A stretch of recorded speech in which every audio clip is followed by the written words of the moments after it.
let's have a look at the coffee grinder. In order for the grinding procedure to be successful, we need to set the burr blade system grinder blades a certain way to ensure that we get the most extraction and flavor from the chosen coffee bean. The machine itself is made up of a chamber, which is the holding compartment for the ground coffee.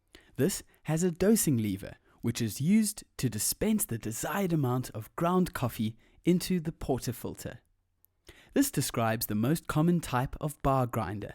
There are others that do not have dosing chambers and that grind directly into the portafilter. These are becoming more common and have some major advantages over the dosed grinders. Every morning, before you begin serving coffee, you need to set your grinder to the desired texture. In other words, you need to decide on whether to make smaller or bigger grinds. It is definitely best to grind your coffee beans only a few moments before brewing. It's also always best to match the grind to the desired method. Here we will show the procedure for the burr blade system. Step 1. Remove the hopper lid and fill the hopper with roasted coffee beans. Step 2. Release the hopper seal or bean gate by lightly pulling outwards until it catches and stops. Secure the hopper to the grinder by fastening or tightening the hopper lock. Step 3. Remove the dosing chamber lid to access the grind adjustment knob. A common grinder will be adjusted in the following way. To adjust the grind, loosen the knob and move it slightly to the right for a finer adjustment,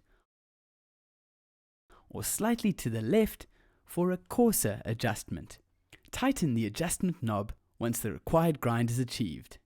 This relates to each specific grinder, so you need to find the exact spot on your grinder. Step 4. Turn on the grinder when you are ready to prepare an espresso. Please note that if you are using a manual blade grinder, then remember to use short bursts of a few seconds each, so that the coffee does not overheat. If you are using the burr grinder, place the coffee beans in and allow for the burr grinder to accurately grind. Step 5. Place the portafilter below the dosing chamber and pull the dosing lever multiple times as the grinder runs. The ground coffee will fall into the portafilter.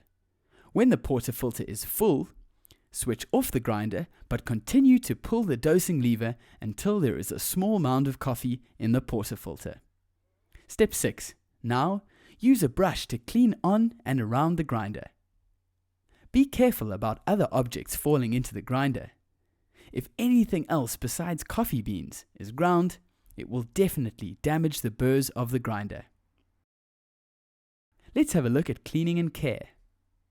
No matter what type of grinder your establishment has, it is vital to keep it clean, as a dirty coffee grinder can have a major impact on the way that the coffee tastes.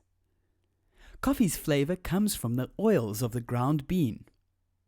So, these oils build up inside of the hopper and the burrs and the doses of each coffee grinder, and they can become rancid if left for long amounts of time. So, this residue needs to be removed on a regular basis to ensure that you are making consistently good coffee every time you use your grinder. Be sure to always keep all the grinders clean throughout the day. Use the brushes to clear away loose grounds and beans, and keep the grinder wiped clean and looking good. Before using the grinder to grind a different variety or type of coffee, be sure to always remove all the grinds from the previous coffee. The grinder should be thoroughly cleaned with a grinding cleaning product at least once a month.